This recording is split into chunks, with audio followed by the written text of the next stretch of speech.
फक्त बटाटा वापरून एवढे कुरकुरीत कटलेट होतात माहिती होतं का? 3 उकडलेले बटाटे चांगले मॅश करून घ्यायचे. चवीनुसार मीठ, हळद, 1 खिसलेलं गाजर,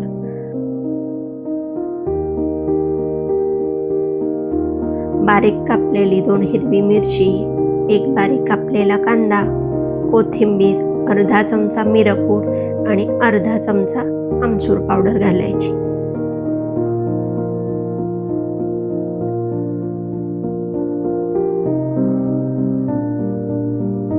सगळं व्यवस्थित मिक्स करून घ्यायचं. बटाटा चांगला कुस्करून घेतला असेल तर मिश्रण चांगलं एकजीव होतं. मिठाचं प्रमाण चेक करून घ्या. आता हाताला थोडंसं तेल लावून छोटे छोटे गोळे बनवून घ्यायचे. गोळे जास्त मोठे बनवायचे नाहीत. थोडंसं प्रेस करून कटलेट तयार करून घ्यायचे.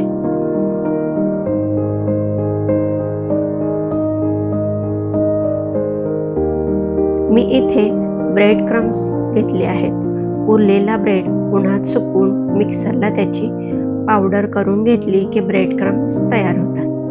नाहीतर चहासोबत आपण खाण्यासाठी बटर किंवा टोस्ट आणतो. त्यातले 4 बटर किंवा टोस्ट मिक्सरला फिरून घेतले तरी ब्रेड क्रम्स चांगले बनतात. व्यवस्थित ब्रेड क्रम्समध्ये हलके दाबून लावून घ्यायचे. यामुळेच कटलेट आपले कुरकुरीत होणार आहेत. चमचाभर तेल घालून शॅलो फ्राय करून घ्यायची. एक बाजू भाजण्यासाठी 4 ते 5 मिनिटे लागतात. गॅस मध्यम आचेवरच ठेवायचा म्हणजे कटलेट न करपता छानसे भाजले जाते. वापरलेला बटाटा जर जास्त ओलसर असेल तर त्याच्यासाठी तुम्ही तांदळाचं पीठ थोडंसं वापरू शकता.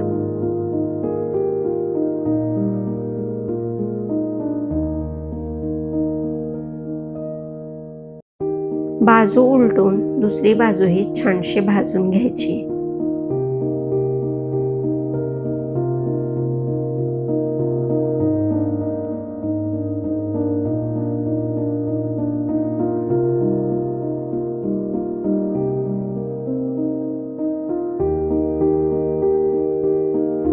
गरजेनुसार तेलाचा वापर करायचा आहे.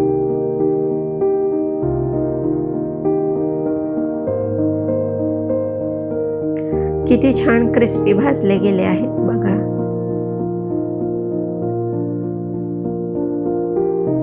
वरून कुरकुरीत, आतून मऊ, अगदी कमी तेलामध्ये होणारा हेल्दी स्नॅक तयार आहे.